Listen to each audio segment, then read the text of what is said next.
Hi hello നമസ്കാരം friends. ഇന്ന് ഞാൻ നമ്മളുടെ പ്രൊഫൈലിനകത്ത് ഞാനൊരു പോസ്റ്റ് ഇട്ടിട്ടുണ്ടായിരുന്നു. ഞാനൊരു വീഡിയോ ചെയ്യാൻ എനിക്ക് താല്പര്യമുണ്ട്. അപ്പം എന്താണ് ടോപ്പിക് എന്ന് സജസ്റ്റ് ചെയ്യാമെന്ന് ചോദിച്ചാൽ പോസ്റ്റ് ഇട്ടിട്ടുണ്ടായിരുന്നു.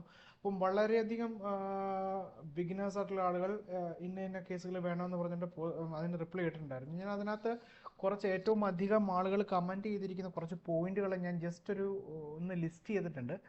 അപ്പം അത് ഈ രീതിയിലാണ് വരുന്നത്. അതായത് സ്വിംഗ് ട്രേഡ് ചെയ്യാനുള്ള എൻട്രി ക്രൈറ്റീരിയ, ബ്രേക്ക് ഔട്ടിൻ്റെ എങ്ങനെയാണ് സ്ക്രീൻ ചെയ്യുന്നത്, അതുപോലെ തന്നെ ബ്രേക്ക് ഔട്ടിൽ എങ്ങനെയാണ് എൻട്രി, റീടെസ്റ്റിൽ എടുക്കണോ ബ്രേക്ക് ഔട്ടിൽ എടുക്കണോ, എൻട്രി ക്രൈറ്റീരിയ എങ്ങനെയൊക്കെയാണ്, വോളിയം എൻട്രി എടുക്കുന്നത്, വോളിയം എങ്ങനെയാണ്, അതുപോലെ തന്നെ എപ്പോഴാണ് ട്രേഡിൽ നിന്ന് എക്സിറ്റ് ആവേണ്ടത്, ഇങ്ങനെ കുറച്ച് കാര്യങ്ങൾ ചോദിച്ചിട്ടുണ്ടായിരുന്നു. അപ്പം ഞാൻ വിചാരിക്കുന്ന ഈ പോയിന്റുകളെല്ലാം കൂട്ടി ഇണക്കിക്കൊണ്ട് ഒറ്റ ഒരു വീഡിയോ ആയിട്ട് ചെയ്യുവാണെങ്കിൽ എല്ലാത്തിനും കൃത്യമായിട്ടൊരു ആൻസർ ഉണ്ടാവും.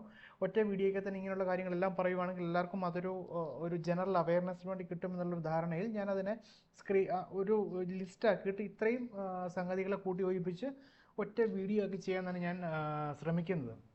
അപ്പോൾ നിങ്ങൾക്ക് അറിയാം, ഇപ്പം സമയം 1:52 AM ആണ്, കാലത്ത് 2 മണിയാകുന്നു. അപ്പോൾ ഞാൻ എടുക്കുന്ന എഫേർട്ട് നിങ്ങളൊന്ന് മനസ്സിലാക്കണം. ജസ്റ്റ് ഇതിനോടുള്ള ക്രേസ് കൊണ്ട് മാത്രമാണ് ഞാൻ ചെയ്യുന്നത്. വേറെ ഒരു ഉദ്ദേശം ഇതിന് പുറകിലില്ല. ഞാൻ എന്നെപ്പോലെ തന്നെ പഠിക്കുന്ന ആളുകൾക്ക് മാക്സിമം ഇത് ഉപകാരപ്പെടണം എന്നുള്ള ചിന്ത മാത്രമാണ് എൻ്റെ മൈൻഡിലുള്ളത്. സോ ബാക്കിയുള്ള എല്ലാ കാര്യങ്ങളും വിടുക. അപ്പോൾ നമുക്ക് നേരെ ടോപ്പിക്കിലേക്ക് വരാം.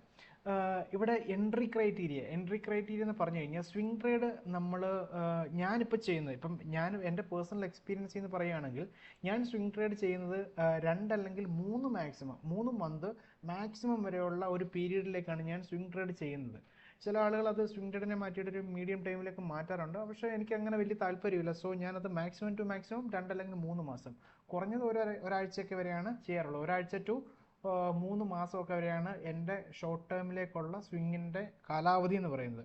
അപ്പോൾ ഇതിനായിട്ട് ഞാൻ പൊതുവെ പരിഗണിക്കാറുള്ള കാര്യങ്ങൾ എൻ്റെ ക്രൈറ്റീരിയ വെച്ചിട്ട്, അതായത് ഞാൻ എൻ്റെ സ്ട്രാറ്റജി, എൻ്റെ ഒരു ട്രേഡിംഗ് സെറ്റപ്പ് വെച്ചിട്ട് ഞാൻ ഉണ്ടാക്കിയെടുത്തിരിക്കുന്ന ഒരു സ്ട്രാറ്റജി അല്ലെങ്കിൽ എൻ്റെ ഒരു ട്രേഡിംഗ് സെറ്റപ്പ് എന്ന് പറയുന്നത് ഏറ്റവും സിമ്പിളാണ്.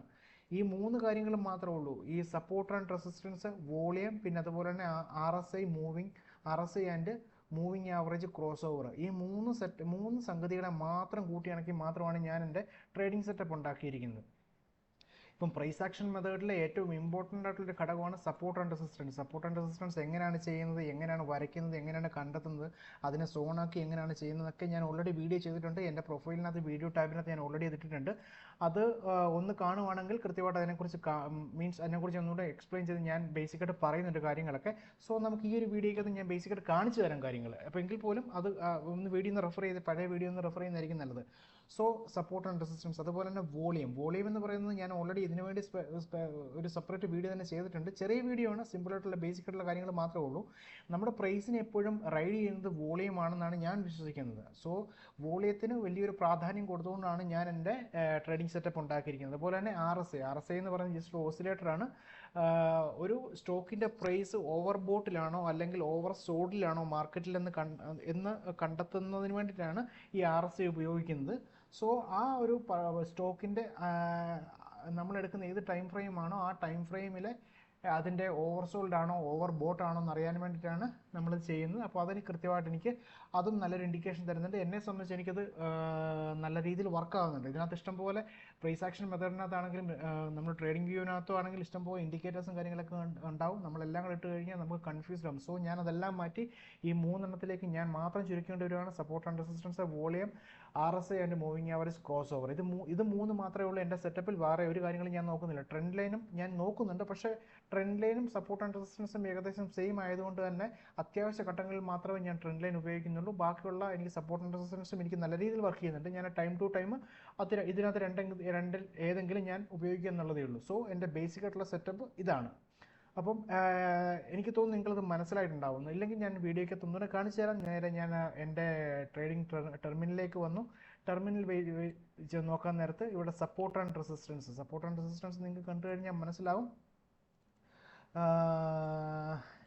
സപ്പോർട്ട് ആൻഡ് റെസിസ്റ്റൻസ് എന്ന് പറഞ്ഞു കഴിഞ്ഞാൽ പ്രൈസ് റിവേഴ്സ് ആകുന്ന ഭാഗത്തെ സപ്പോർട്ടെന്നും പ്രൈസ് താഴേക്ക് കയറി ഇറങ്ങി വരുന്ന രീതിയിൽ നിൽക്കുന്ന ഇത് ഒരു റെസിസ്റ്റൻസ് സോണാണ്. സോൺ എന്ന് പറഞ്ഞു കഴിഞ്ഞാൽ നമ്മളുടെ വിക്കും ബോഡികളും കൂട്ടിയാണ് ഞാൻ വരച്ചിരിക്കുന്നത്. നിങ്ങൾക്ക് കൃത്യമായിട്ട് ഇവിടെ കാണാമെന്ന് എനിക്ക് തോന്നുന്നുണ്ട്. അപ്പം ഇതാണ് നമ്മളുടെ സപ്പോർട്ട് ആൻഡ് റെസിസ്റ്റൻസ് സോണ്. ഈ സോണിനെ നമുക്ക് വേണമെങ്കിൽ ഇങ്ങനെ ഒരു വരയായിട്ട് വരയ്ക്കുന്നതിനകത്ത് തെറ്റില്ല, പക്ഷെ ഞാൻ കൂടുതൽ പ്രിഫർ ചെയ്യുന്നത് ഈ പറയുന്ന സോണായിട്ട് വരയ്ക്കുന്നത് തന്നെയാണ്. സോ ഞാൻ ഇവിടെ ഒരു റെസിസ്റ്റൻസ് സോൺ വരച്ചു, അതുപോലെ തന്നെ ഞാൻ ഇവിടെ ഒരു സപ്പോർട്ട് സോൺ വരയ്ക്കാൻ പോവുകയാണ്. സപ്പോർട്ട് സോൺ വരയ്ക്കുക എന്ന് പറഞ്ഞു കഴിഞ്ഞാൽ ഈ പ്രൈസിന്, അതായത് ഈ ക്യാൻഡിൽ നമ്മളിപ്പം ഡെയിലി ടൈം ഫ്രെയിമാണ് എടുത്തിരിക്കുന്നത്. ഓക്കെ, നമുക്ക് അത് വീക്ക്ലി ടൈം ഫ്രെയിമിലേക്ക് മാറ്റാം.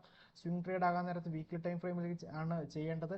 ഞാൻ ചെയ്യുന്നത് 1 വീക്ക് ടൈം ഫ്രെയിം, എൻ്റെ upper time frame 1 week, lower time frame 1 day, എൻ്റെ എൻട്രി പോയിന്റ് എന്ന് പറയുന്നത് 1 മണിക്കൂർ 1 അവർ ടൈം ഫ്രെയിമാണ് ഉപയോഗിക്കുന്നത്. സോ ഞാൻ അനാലിസിസിന് ഞാൻ എടുക്കുന്നത് വീക്ക്ലി ടൈം ഫ്രെയിമാണ്. സോ ഞാൻ വീക്ക്ലി ടൈം ഫ്രെയിമിലേക്ക് മാറ്റി കഴിഞ്ഞപ്പോഴത്തേക്ക് എനിക്ക് ഇങ്ങനെ വന്നു. സോ ഞാനിവിടെ റെസിസ്റ്റൻസ് എന്ന് പറഞ്ഞു കഴിഞ്ഞാൽ ഈ പ്രൈസ് ഇപ്പോൾ നിൽക്കുന്നതിനെ സംബന്ധിച്ച് പ്രൈസ് ഇപ്പോൾ നിൽക്കുന്ന ആ ഒരു സ്ഥലത്തെ സംബന്ധിച്ച് ഇതൊരു റെസിസ്റ്റൻസ് ആണ്. ഈ പ്രൈസ് നിൽക്കുന്ന അതേ സ്ഥാനത്തെ സംബന്ധിച്ച് ഇതൊരു സപ്പോർട്ട് സോണാണ്, അല്ലെങ്കിൽ സപ്പോർട്ട് ഏരിയയാണ്. സോ നമുക്ക് സപ്പോർട്ട് കിട്ടി, അതുപോലെ തന്നെ മുകളിൽ റെസിസ്റ്റൻസ് കിട്ടി. അപ്പോൾ സപ്പോർട്ടിൻ്റെ രണ്ടാമത്തെ സപ്പോർട്ട് ഞാൻ എവിടെ നിന്ന് ജസ്റ്റ് ഒന്ന് നോക്കാൻ പോവാണ്. അപ്പോൾ രണ്ടാമത്തെ സപ്പോർട്ട് എനിക്ക് ഇവിടെ കിട്ടി. ഇത് വരയ്ക്കാൻ നേരത്ത് നമുക്ക് ചെയ്യേണ്ടത് സപ്പോർട്ട് സോണും റെസിസ്റ്റൻസ് സോണും വരയ്ക്കാൻ നേരത്ത് വിക്കും ബോഡിങ്ങും കൂട്ടിയാണെങ്കിൽ നമുക്ക് ഒരുമിച്ച് വരയ്ക്കാം എന്നുള്ളതേ ഉള്ളൂ. ഇതാണ് നമുക്ക് ബേസിക്കായിട്ട് നമുക്ക് നമ്മളുടെ മൈൻഡിൽ ഉണ്ടായിരിക്കേണ്ട കാര്യം. വിക്കും ബോഡിങ്ങും കൂട്ടി വരയ്ക്കണം. പക്ഷേ ഇത് ചെയ്യാൻ നേരത്ത് നമ്മൾ ലോജിക്ക് അനുസരിച്ച് ചെറുതായിട്ട് അങ്ങോട്ടും ഇങ്ങോട്ടും മാറ്റുന്നതിലൊന്നും വലിയ തെറ്റൊന്നുമില്ല. കാര്യം ഇങ്ങനെ തന്നെ ചെയ്യാവുള്ളൂ എന്ന് എങ്ങും എഴുതിയൊരു നിയമം വെച്ചിട്ടില്ല. അങ്ങനെ നിയമം വെച്ചിട്ടുണ്ടെങ്കിൽ പോലും ടേബിളിലിരിക്കുന്നത് നമ്മുടെ പൈസയാണ്, നമ്മളാണ് ട്രേഡ് ചെയ്യുന്നത്, നമ്മളാണ് തീരുമാനിക്കുന്നത്. നമ്മളെ സംബന്ധിച്ച് നമുക്ക് കംഫർട്ടബിൾ ആയിട്ടുള്ള എന്ത് ചെയ്യാൻ പറ്റുമോ അത് നമ്മളാണ് ഡിസൈഡ് ചെയ്യുന്നത്. സോ ബാക്കിയുള്ള റൂൾസ് ആൻഡ് റെഗുലേഷൻസ് എല്ലാം വിടാം. സോ ഞാനിപ്പം വരയ്ക്കുന്നത് ഈ പറയുന്ന പോലെ വിക്കും ബോഡിയും കൂട്ടിയിട്ടാണ്. സോ എന്നെ സംബന്ധിച്ച് എൻ്റെ യുക്തിക്ക് എനിക്കിത് സ്യൂട്ട് ആകുന്നുണ്ട്. സോ ഇതിനെ ഒരു സപ്പോർട്ട് സോണായിട്ട് എടുക്കുന്നു. ഇവിടെ ഒരു സപ്പോർട്ട് സോൺ, ഇതൊരു റെസിസ്റ്റൻസ് സോൺ. ഓക്കെ, അങ്ങനെ ഞാൻ സപ്പോർട്ട് ആൻഡ് റെസിസ്റ്റൻസ് ഇപ്പം വരച്ചു കഴിഞ്ഞു. ഇത് ഹൊറിസോണ്ടലാണ്, ട്രെൻഡ് ലൈൻ ഇതിനകത്ത് നിലവിൽ ഞാൻ വരച്ചിട്ടില്ല. സോ ഈ സപ്പോർട്ട് ആൻഡ് റെസിസ്റ്റൻസ് സോണിന് ഞാൻ എൻ്റെ ഒരു ഫസ്റ്റ് ഘടകമായിട്ട് എടുത്തു. അടുത്ത വോളിയം എന്ന് പറഞ്ഞു കഴിഞ്ഞാൽ നേരെ നമുക്കിവിടെ നിങ്ങൾക്കറിയാം, ഇവിടെ ട്രേഡിംഗ് വ്യൂവിനകത്ത് വോളിയം ഇൻഡിക്കേറ്റർ എന്ന് അടിച്ചു കൊടുത്താൽ നേരെ വോളിയം ഇൻഡിക്കേറ്റർ കിട്ടും. അത് ഞാൻ ഓൾറെഡി ഇവിടെ ഇട്ടില്ല എങ്കിൽ ഇങ്ങനെ ആയിരിക്കും വരുന്നത്. ഇടാൻ നേരത്ത് ഇങ്ങനെ വോളിയം കാണിക്കും. ആ വോളിയത്തിനകത്ത് ഞാൻ ജസ്റ്റ് ഇവിടെ കൊണ്ടുവന്ന് മൂവിങ് ആവറേജ്, വേറെ ഒരു സെറ്റിങ്സും മാറ്റുന്നില്ല. മൂവിങ് ആവറേജിൽ ഇവിടെ ചെക്ക് ചെയ്യുന്നതിന് മാത്രമേ ഉള്ളൂ. ഇത് ചെക്ക് ചെയ്യാൻ നേരത്ത് ഇവിടെ ഒരു വര വരും. അത് നമുക്ക് ആവറേജ് വോളിയം കാണിക്കാനാണ്. ഞാൻ ആ ആവറേജ് വോളിയം കൊടുത്തു, ഓക്കെ കൊടുത്തു. അതായത് ആവറേജ് വോളിയം കൊടുക്കാൻ നേരത്ത് പ്രത്യേകത എന്താണെന്ന് വെച്ച് കഴിഞ്ഞാൽ ഒരു പർട്ടിക്കുലർ ലെവലിന് മുകളിൽ നമുക്ക് ക്വാണ്ടിറ്റി അല്ലെങ്കിൽ വോളിയം വരുവാണെങ്കിൽ നമുക്കത് ഹൈലൈറ്റ് ചെയ്ത് കൃത്യമായിട്ട് അറിയാൻ വേണ്ടിയിട്ടാണ് ഇങ്ങനെ കാണിക്കുന്നത്. സോ എനിക്കത് ലൈനും കിട്ടി. ലൈൻ മീൻസ് വോളിയത്തിൻ്റെ ആവറേജ് വോളിയം എത്രയുണ്ടെന്നറിയാം. ആവറേജിന് മുകളിലാണ് വോളിയം എന്ന് അറിയാൻ വേണ്ടിയിട്ടാണ് ഞാൻ ഈ ലൈനോട് ചേർത്തിരിക്കുന്നത്. പിന്നെ moving average, RSI moving average cross over. Okay, ഞാൻ നേരെ RSI വന്നു. RSI നിങ്ങൾക്ക് ഇടുന്നത് എങ്ങനെയാണെന്നറിയാം. RSI എന്ന് അടിച്ചു കൊടുത്താൽ മതി. റിലേറ്റീവ്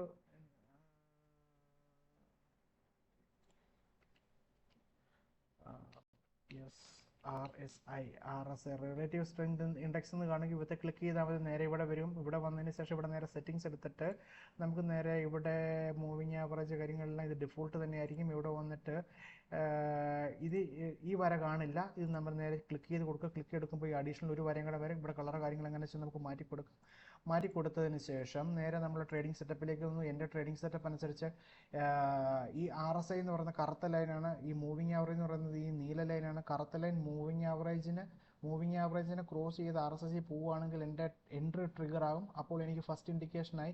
രണ്ടാമത്തെ ഇൻഡിക്കേഷൻ വോളിയമാണ്. വോളിയമാണ് എനിക്ക് ഇൻഡിക്കേഷൻ. ആവറേജ് ലൈന് വോളിയം വരുവാണെങ്കിൽ എനിക്ക് എൻ്റെ രണ്ടാമത്തെ ഇൻഡിക്കേഷനായി. മൂന്നാമത്തെ ഇൻഡിക്കേഷൻ എന്ന് പറയുന്നത് സപ്പോർട്ട് ആൻഡ് റെസിസ്റ്റൻസ് ആണ്. അതായത് ഈ സപ്പോർട്ട് ആൻഡ് റെസിസ്റ്റൻസിൻ്റെ മുകളിൽ എനിക്ക് ഒരു ക്ലോസിംഗ് കിട്ടിക്കഴിഞ്ഞാൽ എനിക്കിവിടെ എൻട്രി എടുക്കാം. അപ്പോൾ എന്നെ സംബന്ധിച്ചിടത്തോളം ഇവിടെ ഒരു ഫസ്റ്റ് ഇൻഡിക്കേഷൻ ഇവിടെ കിട്ടി, രണ്ടാമത്തെ ഇൻഡിക്കേഷൻ ഇവിടെ വന്നു, മൂന്നാമത്തെ എനിക്ക് ആയിട്ടില്ല. മൂന്നാമത്തെ ആകാൻ വേണ്ടിയിട്ട് ഞാൻ വെയിറ്റ് ചെയ്തു. മൂന്നാമത്തെ ഇൻഡിക്കേഷൻ എനിക്ക് ഇവിടെയാണ് കിട്ടിയത്.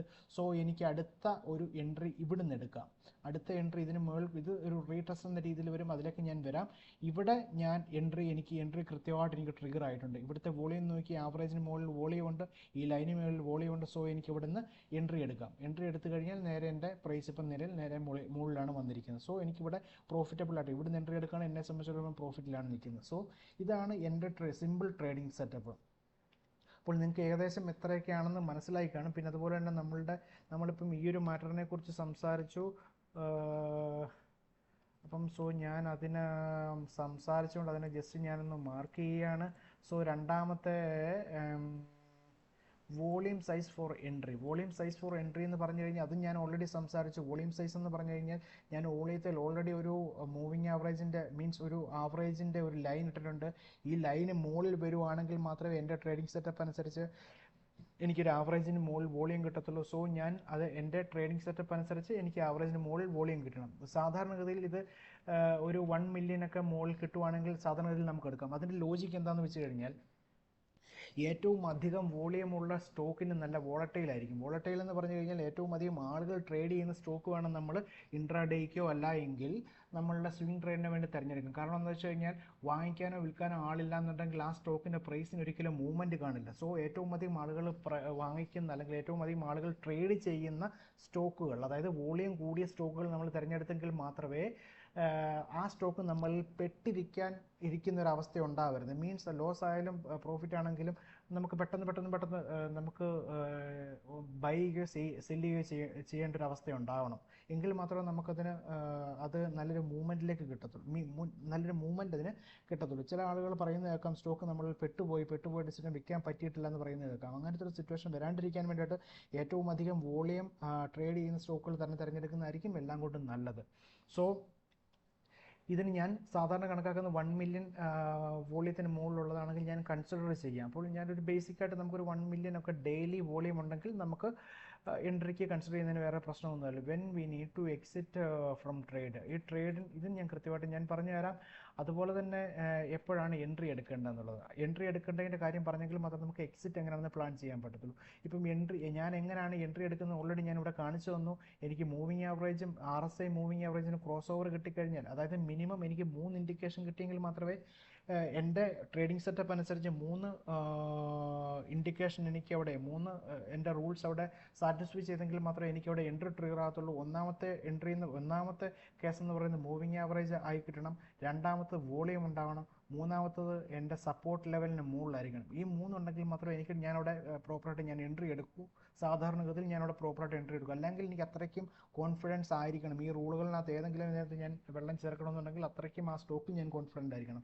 സോ ഞാൻ ഫസ്റ്റ് നോക്കിയത് മൂവിങ് ആവറേജ് ക്രോസ് ചെയ്തപ്പോൾ എനിക്ക് എൻട്രി ട്രിഗറായി, എൻട്രിക്കുള്ള ഇൻഡിക്കേഷൻ കിട്ടി. രണ്ടാമത് ആവറേജ് ഈ ലൈനിന് മുകളിൽ വോളിയം വന്നു. സോ രണ്ടാമത്തെ എൻ്റെ ഇൻഡിക്കേഷനായി. മൂന്നാമത്തത് എൻ്റെ അടുത്ത ഒരു റൂളായിട്ട് സാറ്റിസ്ഫൈ ചെയ്യേണ്ടത് എനിക്ക് ഈ സപ്പോർട്ട് സോൺ അല്ലെങ്കിൽ ഈ റെസിസ്റ്റൻസ് സോണിന് മുകളിൽ എനിക്കൊരു ക്ലോസിങ് കിട്ടണം. എനിക്കിവിടെ കിട്ടിയിട്ടില്ല. സോ ഞാൻ വെയിറ്റ് ചെയ്തു. ആദ്യത്തെ ഒന്നാമത്തെ കിട്ടി, രണ്ടാമത്തെ കിട്ടി, മൂന്നാമത്തെ ഞാൻ വെയിറ്റ് ചെയ്യുകയാണ്. അടുത്ത ക്യാൻഡിൽ വന്നു, കിട്ടിയില്ല. അതിൻ്റെ അടുത്ത ക്യാൻഡിൽ വന്ന് കിട്ടിയില്ല. അതിൻ്റെ അടുത്ത ക്യാൻഡിൽ വന്നപ്പോഴത്തേക്കും എൻ്റെ ഈ ഒരു റെസിസ്റ്റൻസ് സോണിനെ ക്രോസ് ചെയ്ത് മുകളിൽ കയറിയപ്പോഴും ഞാൻ ഇവിടുന്ന് എൻട്രി എടുത്തു. ഇതാണ് നമ്മളുടെ ബ്രേക്ക്ഔട്ട് സ്റ്റോക്കിൻ്റെ ഏറ്റവും ഒരു സിമ്പിളായിട്ട് പറയാനുള്ളൊരു ഉദാഹരണം. ജസ്റ്റ് ഒരു ഉദാഹരണം മാത്രമാണ് ഞാൻ കാണിക്കുന്നത്, നിങ്ങൾക്ക് മനസ്സിലാകാൻ വേണ്ടിയിട്ട് ഉദാഹരണം മാത്രമാണ് ഞാൻ പറയുന്നത്. ഇത് പ്രോപ്പറായിട്ടുള്ള ബ്രേക്ക്ഔട്ട് ആണോ എന്നുള്ളത് നമുക്ക് പിന്നെ ചിന്തിക്കാം. ഇത് ജസ്റ്റ് നിങ്ങളെ കാണിക്കാൻ വേണ്ടി മാത്രം. അപ്പം ഞാൻ ഇവിടുന്ന് എൻട്രി എടുത്തു കഴിഞ്ഞപ്പോഴത്തേക്കും ഇവിടെ സെല്ലേഴ്സ് ആക്റ്റീവായ സെല്ലേഴ്സ് ഈ പ്രൈസിനെ നേരെ താഴേക്ക് കൊണ്ടുവന്നു, ബ്രേക്ക്ഔട്ട് സ്റ്റോക്കിലേക്ക് അല്ലെങ്കിൽ ബ്രേക്ക്ഔട്ട് ലെവലിലേക്ക് തിരിച്ചു കൊണ്ടുവന്നു. ഈ തിരിച്ചു കൊണ്ടുവരുന്ന ഈ ഒരു പ്രവണത അല്ലെങ്കിൽ ഈ ഒരു പ്രക്രിയ പറയുന്ന പേരാണ് റീടെസ്റ്റ് എന്ന് പറയുന്നത്. പ്രൈസിനെ മുകളിൽ പോയിരിക്കുന്ന പ്രൈസിനെ തിരിച്ച് നമ്മളൊരു ബ്രേക്ക്ഔട്ട് ലെവലിലേക്ക് റീടെസ്റ്റ് ചെയ്യാൻ സെല്ലേഴ്സ് കൊണ്ടുവരുന്ന ആ ഒരു പ്രക്രിയ മാത്രമാണ് റീടെസ്റ്റ്. അല്ലെങ്കിൽ മീൻസ് ആ ഒരു പ്രൈസ് പഴയ ലെവലിലേക്ക് കൊണ്ടുവരുന്ന ആ ഒരു പ്രവർത്തനം, അതാണ് റീടെസ്റ്റ് എന്ന് പറയുന്നത്. റീടെസ്റ്റിന് ശേഷം ആണ് സാധാരണഗതിയിൽ ആളുകൾ ട്രേഡ് എടുക്കുന്നത്. ഒന്നെങ്കിൽ നമുക്ക് ഈ പറയുന്ന നമ്മളുടെ മൂന്നാമത്തെ എൻട്രി ട്രിഗർ ആകുന്ന ഇവിടെ നമുക്ക് എൻട്രി എടുക്കാം. അല്ല എങ്കിൽ നമുക്ക് ഈ റീടെസ്റ്റിന് വേണ്ടി നമുക്ക് വെയിറ്റ് ചെയ്യാം. സാധാരണഗതിയിൽ ഒരു 90%, 95% സാഹചര്യങ്ങളിൽ ഇതുപോലത്തെ ഒരു റീടെസ്റ്റുകൾ സംഭവിക്കാറുണ്ട്. നമുക്ക് ആ സ്റ്റോക്കിൽ അത്ര കോൺഫിഡൻ്റ് ആണെങ്കിൽ ഈ ഒരു ഫസ്റ്റ് നമ്മുടെ മൂന്നാമത്തെ ക്രൈറ്റീരിയ അല്ലെങ്കിൽ ബ്രേക്ക്ഔട്ട് സ്റ്റോക്കിൽ തന്നെ നമുക്ക് എൻട്രി എടുക്കാം. അല്ലെങ്കിൽ റീടെസ്റ്റിന് വേണ്ടി നമുക്ക് വെയിറ്റ് ചെയ്യാം. അത് നമ്മളെ സംബന്ധിച്ച് നമ്മളുടെ സൈക്കോളജി അനുസരിച്ച് എങ്ങനെ വേണമെങ്കിലും നമുക്ക് ചെയ്യാം. സോ ഇതാണ് റീടെസ്റ്റ്. അപ്പോൾ നമ്മൾ ഒരുമാതിരിപ്പെട്ട ഈ പറഞ്ഞിരിക്കുന്ന എല്ലാ കാര്യങ്ങളും നമ്മൾ പറഞ്ഞു കഴിഞ്ഞു. എൻട്രി എടുക്കുന്നത് എങ്ങനെയാണ്, റീടെസ്റ്റ് എടുക്കുന്നത് എങ്ങനെയാണ്, എത്രയാണ് വോളിയം ഉണ്ടായിരിക്കേണ്ടത്, അതുപോലെ തന്നെ ക്രൈറ്റീരിയ എന്തൊക്കെയാണ്, ബ്രേക്ക്ഔട്ട് സ്റ്റോക്കുകൾ സൈസ് എത്രയാണ്, വോളിയത്തിൻ്റെ സൈസ് എത്ര, ഇതെല്ലാം നമ്മൾ സംസാരിച്ചു. ഇനി ബ്രേക്ക്ഔട്ട് സ്റ്റോക്ക് സ്ക്രീൻ ചെയ്യുന്നത് എങ്ങനെയാണെന്നുള്ളതാണ് നമുക്ക് പറയാനുള്ളത്. ഓക്കെ, ഞാൻ നേരെ വരാം. ഞാൻ ഓൾറെഡി ഒരു സ്ക്രീനർ ഞാൻ ഷെയർ ചെയ്തിട്ടുണ്ട്. ഞാൻ ഈ കൂട്ടത്തിൽ ഞാനത് ഷെയർ ചെയ്ത് തരാം. സോ ആ സ്ക്രീനർ ഇങ്ങനെയാണ് വരുന്നത്. സ്ക്രീനർ ഞാൻ ലിങ്ക് തരാം, ലിങ്കിൽ നേരെ ക്ലിക്ക് ചെയ്താൽ നിങ്ങൾ ഈ ഇങ്ങനൊരു മൊഡ്യൂളിലേക്കാണ് വരുന്നത്. ഇവിടെ ഞാൻ കണ്ടു, ഇവിടെ ഡെയിലി വോളിയം ഞാൻ 5 മില്യൺ ആണ് എടുത്തിരിക്കുന്നത്. അതായത് ഹൈ വോളട്ടൈൽ ആയിട്ടുള്ള സ്റ്റോക്കുകൾ മാത്രം, അല്ലെങ്കിൽ ഹൈ വോളിയം എക്സ്ചേഞ്ച് ചെയ്യുന്ന സ്റ്റോക്കുകൾ മാത്രമേ ഞാൻ എടുത്തുള്ളൂ. രണ്ടാമത്തെ ക്രൈറ്റീരിയ എന്ന് പറയുന്നത് 1% ചേഞ്ച്, അത് 1% ചേഞ്ച് ഉണ്ടായിരിക്കും. അതായത് നമ്മൾ ഈ സ്ക്രീനർ റൺ ചെയ്യുന്ന ദിവസം നമുക്ക് മിനിമം 1% പ്രൈസ്, അതായത് ഇന്നലത്തെ ക്ലോസിംഗ് പ്രൈസിനെ സംബന്ധിച്ചിടത്തോളം ആ ക്ലോസിംഗ് പ്രൈസിൽ നിന്ന് ഇന്ന് രാവിലെ അല്ലെങ്കിൽ ഇന്ന് നമ്മൾ ഈ സ്ക്രീനർ റൺ ചെയ്യുമ്പോൾ മിനിമം 1% അപ്വേർഡ് ഗ്രോത്ത് ഉണ്ടാകുന്ന സ്റ്റോക്കുകളായിരിക്കണം ഈ സ്ക്രീനിൽ വരുന്നത്. മൂന്നാമത്തേന്ന് പറയുന്നത് RSI മൂവിങ് ആവറേജ്. ഞാൻ എൻ്റെ ഇപ്പോൾ കാണിച്ച ലിസ്റ്റിനകത്ത് ഈ കേസാണ്. RSI മൂവിങ് ആവറേജ് ക്രോസ് ഓവറാണ് ഞാൻ കാണിക്കുന്നത്. RSI moving average cross over ഞാൻ ഇവിടെ സെറ്റ് ചെയ്തിട്ടുണ്ട്. ഇവിടെ പ്രൈസ് ഞാൻ സെറ്റ് ചെയ്തിരിക്കുന്നത് 70-നും 1000-നും ഇടയ്ക്കുള്ള സ്റ്റോക്കുകൾ എനിക്ക് മാത്രം മതി. ഞാനിത് സിമ്പിൾ സ്ക്രീനറാണ്. എനിക്ക് തോന്നുന്നു ഒരു 99.25% അല്ലെങ്കിൽ 100% ഇതിനകത്ത് വരുന്ന സ്റ്റോക്കുകളെന്ന് പറയുന്നത് നിങ്ങൾക്ക് ട്രസ്റ്റ് ചെയ്യാവുന്ന സ്റ്റോക്കുകളാണ്. എത്രയൊക്കെ ട്രസ്റ്റ് ചെയ്യാവുന്ന സ്റ്റോക്കുകളാണെന്ന് പറഞ്ഞാലും നമ്മൾ ഓൺ സെറ്റപ്പിൽ കൃത്യമായി അത് വെച്ച് വെരിഫൈ ചെയ്ത് നമ്മളുടെ ട്രേഡിംഗ് സെറ്റപ്പുമായിട്ട് മാച്ച് ചെയ്യിപ്പിക്കുന്ന സ്റ്റോക്കുകൾ മാത്രം നമുക്ക് എടുക്കാവുള്ളൂ. സോ ഞാനിവിടെ ഖൈത്താൻ കെമിക്കൽസിൻ്റെ ഫസ്റ്റ് സ്റ്റോക്ക് വന്ന് നമ്മളിങ്ങനെ സ്ക്രീനർ എടുത്ത് കഴിയാൻ നേരത്ത്, ഇത് റൺ ചെയ്യാൻ നേരത്ത് നമുക്ക് സ്റ്റോക്കുകളുടെ ഒരു ലിസ്റ്റ് വരും. സ്റ്റോക്കുകളുടെ ലിസ്റ്റിനകത്ത് ഇങ്ങനെ അവസാനത്തെ 3 കോളത്തിൽ എവിടെ ക്ലിക്ക് ചെയ്താലും അതിനനുസരിച്ച് നമുക്ക് വോളിയം അല്ലെങ്കിൽ പ്രൈസ് അല്ലെങ്കിൽ പെർസെൻറ്റേജ് ചേഞ്ചസ് എങ്ങനെ വേണമെങ്കിലും നമുക്ക് സോർട്ട് ചെയ്യാം. നമുക്ക് സോർട്ട് ചെയ്യേണ്ടത് നമ്മളുടെ ഇഷ്ടം പോലെ എന്താണെന്ന് വെച്ച് ചെയ്യാം. ഞാൻ കൂടുതൽ വോളിയത്തിനായിരിക്കും ഞാൻ ഇമ്പോർട്ടൻസ് കൊടുക്കുന്നത്. ഞാനിപ്പം അങ്ങനെ വോളിയത്തിൽ വെച്ച് ഞാൻ സോർട്ട് ചെയ്തു. ഏറ്റവും അധികം ഉണ്ടായിരിക്കുന്നത് 13 മില്യൺ ആണ്. 1, 10, 100, 1000, 10,000, ലക്ഷം, 10 ലക്ഷം കോടി, അത് 13 മില്യൺ ആണ് ഇപ്പം വന്നിരിക്കുന്നത്. സോ ഞാൻ 13 മില്യൺ വോളിയം അന്നത്തെ ദിവസമുണ്ട്. 97 അന്നത്തെ ദിവസത്തെ ക്ലോസിംഗ് പ്രൈസ്. അതുപോലെ തന്നെ ഈ സ്ക്രീനർ റൺ ചെയ്തപ്പോൾ 11.25% പ്രൈസിനകത്ത് വേരിയേഷൻ ഉണ്ടായിട്ടുണ്ട്. സോ ഞാൻ ഈ സ്റ്റോക്ക് തിരഞ്ഞെടുക്കുകയാണ്. ഈ സ്റ്റോക്ക് ഞാൻ നേരെ ചാർട്ടിലേക്ക് കൊണ്ടുവന്ന് കഴിഞ്ഞപ്പോഴത്തേക്കും എനിക്ക് ഇങ്ങനെ തന്നെയാണ് കിട്ടിയത്. ഞാൻ ജസ്റ്റ് കാണിക്കാൻ വേണ്ടി എടുത്തെന്നുള്ളതേ ഉള്ളൂ. എങ്കിൽ പോലും എനിക്ക് ഈ സ്റ്റോക്ക് തന്നെയാണ് കിട്ടിയത്. ആ സ്റ്റോക്ക് കിട്ടാൻ നേരത്ത് ഞാൻ നേരെ ഓക്കെ, ഇത് ഞാൻ മാറ്റിയിട്ട് ഞാൻ നേരെ NSEയിലേക്ക് വരും. നിങ്ങൾക്ക് ഒന്നുകൂടെ കാണിച്ചു തരാം. ഞാൻ നേരെ ഈ സ്റ്റോക്ക് കൊണ്ടുവന്ന് ഞാനിവിടെ നേരെ വീക്കിലി ടൈം ഫ്രെയിമിലേക്ക് വന്നു. വീക്കിലി ടൈം ഫ്രെയിമിൽ വന്നു കഴിഞ്ഞിട്ട് ഞാൻ നേരെ സപ്പോർട്ട് ആൻഡ് റെസിസ്റ്റൻസിൻ്റെ ഒരു സോണാക്കി ഇവിടെ വരയ്ക്കാൻ പോവുകയാണ്. ഞാൻ സോണാക്കി വരയ്ക്കാൻ നേരത്ത് നിങ്ങൾക്ക് കാണാൻ കൃത്യമായിട്ട് ഞാൻ ബോഡിയും അതുപോലെ തന്നെ വിക്കൂടം കൂട്ടിയിട്ട് മാക്സിമം ടച്ച് എവിടെയൊക്കെ കിട്ടുമോ അവിടെയൊക്കെ ഉൾപ്പെടുത്തിയാണ് ഞാൻ വരയ്ക്കുന്നത്. എനിക്ക് കൺഫ്യൂഷൻ ഉണ്ടാകാതിരിക്കാൻ വേണ്ടി ഞാൻ അങ്ങനെയാണ് ചെയ്യുന്നത്. സോ ഞാനിവിടെ ഈ പ്രൈസ് ഇവിടെയാണ് ക്ലോസ് ചെയ്തത്. ഇവിടെ നിൽക്കുന്ന പ്രൈസിനെ സംബന്ധിച്ചിടത്തോളം ഈ ഒരു സോണാണ് ഇവിടുത്തെ റെസിസ്റ്റൻസ് ഏരിയ. സോ ഞാൻ ആ റെസിസ്റ്റൻസ് ഏരിയ വരച്ചു. വരച്ചതിന് ശേഷം ഞാൻ അടുത്ത സപ്പോർട്ട് ഏരിയയാണ് വരയ്ക്കുന്നത്. സപ്പോർട്ട് ഏരിയ ഞാൻ ഇങ്ങനെ സപ്പോർട്ട് സോണാക്കി ഞാൻ വരച്ചു. അപ്പോൾ എനിക്ക് ഇവിടെ നിൽക്കുന്ന പ്രൈസിനെ സംബന്ധിച്ച് അടുത്ത സപ്പോർട്ട് ഇവിടെ ഉണ്ട്. ഞാൻ അടുത്ത ഒരു സപ്പോർട്ടും കൂടെ ഞാൻ വരയ്ക്കാൻ പോവുകയാണ്. ഇവിടെ വെച്ച് ഞാൻ ഇങ്ങനെ ഒരു സോണും കൂടെ വരച്ചു. വരച്ച് കഴിഞ്ഞപ്പോൾ എനിക്ക് അടുത്ത സോണും കിട്ടി, അടുത്ത സപ്പോർട്ട് സോണും കിട്ടി. ഞാൻ മുമ്പേ പറഞ്ഞതുപോലെ ഇതൊക്കെ നമ്മുടെ യുക്തിപരമായിട്ട് അങ്ങ് ചെയ്യുക എന്നുള്ളതേ ഉള്ളൂ. എവിടെയൊക്കെയാണോ പ്രൈസ് മാക്സിമം സപ്പോർട്ട് കിട്ടുന്നത്, എവിടേക്കാണോ മാക്സിമം ടച്ച് കിട്ടുന്നത്, ടച്ചിന് കിട്ടുന്ന ഈ ഭാഗങ്ങളെല്ലാം കൂട്ടി നമ്മളൊരു സോണാക്കി വരയ്ക്കുകയാണ് എങ്കിൽ അത് അത്യാവശ്യം ഒരു സപ്പോർട്ട് ഏരിയ ആണെന്ന് നമുക്ക് കിട്ടും. നമ്മുടെ യുക്തിപരമായിട്ട് നമുക്ക് ചെയ്യാന്നുള്ളതേ ഉള്ളൂ. സോ ഈ പറയുന്ന നമുക്ക് ഇവിടെ നിൽക്കുന്ന പ്രൈസിനെ സംബന്ധിച്ചിടത്തോളം ഒരു റെസിസ്റ്റൻസ് സോൺ കിട്ടി, അതുപോലെ തന്നെ സപ്പോർട്ട് കിട്ടി, വീണ്ടും ഒരു സപ്പോർട്ട് കിട്ടി. പിന്നെ ഞാൻ ഒരു റെസിസ്റ്റൻസ് ഏരിയയും കൂടെ വരയ്ക്കുകയാണ്. ഏറ്റവും ടോപ്പ് ഏരിയ കൂട്ടി ഞാൻ ഒരു റെസിസ്റ്റൻസ് ഏരിയയും കൂടെ വരച്ചു. അടുത്ത റെസിസ്റ്റൻസ് എനിക്ക് ഇവിടെയാണ് മെയിനായിട്ട് വരുന്നത്. ഒരു മൈനർ റെസിസ്റ്റൻസ് എനിക്ക് ഇവിടെ കാണിക്കുന്നുണ്ട്. സോ ഞാൻ ഇങ്ങനെ വെച്ച് നോക്കുകയാണെങ്കിൽ പ്രൈസ് ഇവിടെ നിൽക്കാൻ നേരത്തെ ഇവിടെ നിൽക്കുന്ന പ്രൈസിനെ സംബന്ധിച്ചിടത്തോളം ആദ്യത്തെ റെസിസ്റ്റൻസ്, ഫസ്റ്റ് മൈനർ റെസിസ്റ്റൻസ് എന്ന് പറയുന്നത് ഇവിടെയാണ്, ഈ ലൈനാണ്.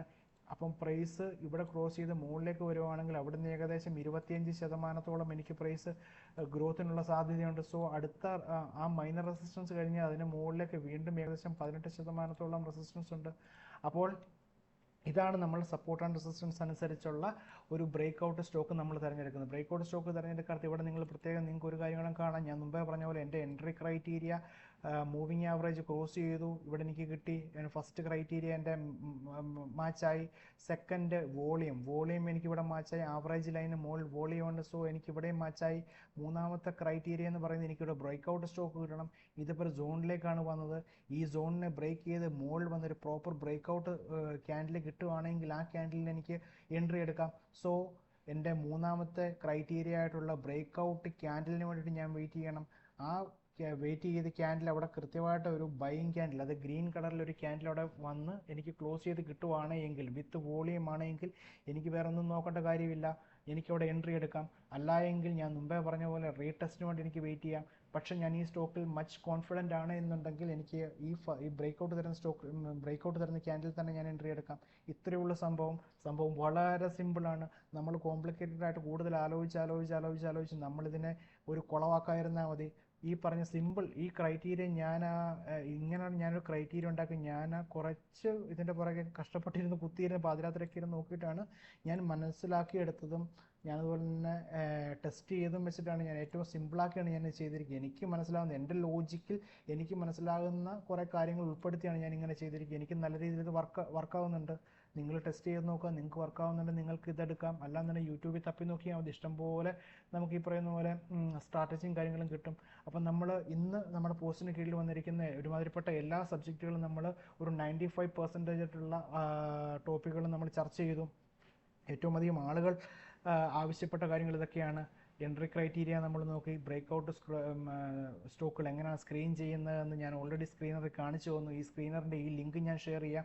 നിങ്ങൾ സിമ്പിളായിട്ട് ഒറ്റ ക്ലിക്ക് ചെയ്ത് കഴിഞ്ഞാൽ നിങ്ങൾക്ക് റെഡി ടു യൂസ് എന്നുള്ള രീതിയിൽ ഈ സ്ക്രീനർ കിട്ടും. ഏറ്റവും എഫക്റ്റീവായിട്ടുള്ള സ്ക്രീനറാണ്. പിന്നെ ഈ പറഞ്ഞിരിക്കുന്ന കാര്യങ്ങൾ നിങ്ങൾക്ക് ഇവിടെ വോളിയത്തിൽ വേണം, ഞാൻ 5 മില്യൺ ഇട്ടിരിക്കുന്നത്. നിങ്ങൾക്ക് വേണമെങ്കിൽ 5 മില്യൺ മറ്റിട്ട് 1 മില്യണോ 2 മില്യൺ ആക്കാം. എന്നെ സംബന്ധിച്ച് ഈ 70 രൂപയിൽ താഴെയുള്ള സ്റ്റോക്കുകൾ എനിക്ക് താല്പര്യമില്ല. നിങ്ങൾക്ക് താല്പര്യമുണ്ടെങ്കിൽ ഇവിടെ മാറ്റാം. 1000 രൂപയിൽ മുകളിലുള്ള സ്റ്റോക്കുകൾ എനിക്ക് നോക്കാൻ താല്പര്യമില്ല. നിങ്ങൾക്ക് വേണമെങ്കിൽ ഇവിടെയും മാറ്റാം. ഈ പറഞ്ഞ 1% മാറ്റാതിരിക്കുന്നതാണ് നല്ലതെന്നാണ് എൻ്റെ അഭിപ്രായം. പിന്നെ നിങ്ങൾക്ക് അതാണ് കംഫർട്ടബിൾ, നിങ്ങൾക്ക് വേറെ ഇടുന്നെങ്കിൽ ഇടാം, നോ പ്രോബ്ലം. നിങ്ങൾക്ക് റെഡി ടു ക്ലിക്ക് എന്നുള്ള റെഡി ടു യൂസ് എന്നുള്ള രീതിയിൽ ഞാൻ ഡയറക്റ്റായിട്ട് ഒറ്റ ഒരു സ്ക്രീനർ ഞാൻ തന്നു.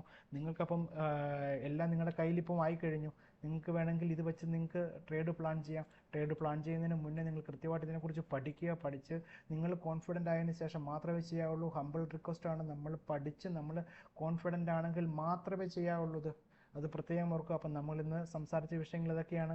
എങ്ങനെ എൻ്റെ എൻട്രി ക്രൈറ്റീരിയ എന്തൊക്കെയാണ് അത് ഞാൻ ഡീറ്റെയിൽ ആയിട്ട് ഞാൻ പറഞ്ഞു തന്നു. ബ്രേക്കൗട്ട് സ്ക്രീനർ എന്താണ്, അത് എങ്ങനെയാണ് ചെയ്യുന്നതെന്നുള്ളത് ഞാൻ ഓൾറെഡി കാണിച്ചു തന്നു. ഞാൻ ലിങ്ക് തരാം. ഇത് ഓരോന്നും ഞാൻ സെപ്പറേറ്റ് ഞാൻ ഓൾറെഡി ഇപ്പോൾ എക്സ്പ്ലെയിൻ ചെയ്ത് തന്നു.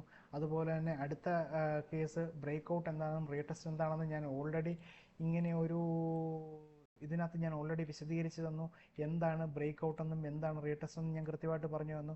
വോളിയം സൈസ്, എൻട്രി എടുക്കാനുള്ള വോളിയം സൈസ് എങ്ങനെ ആയിരിക്കണമെന്ന് ഞാൻ ഓൾറെഡി ഇവിടെ ഇതിൻ്റെ എക്സാമ്പിൾ വെച്ചിട്ട് ഞാൻ പറഞ്ഞു കഴിഞ്ഞു.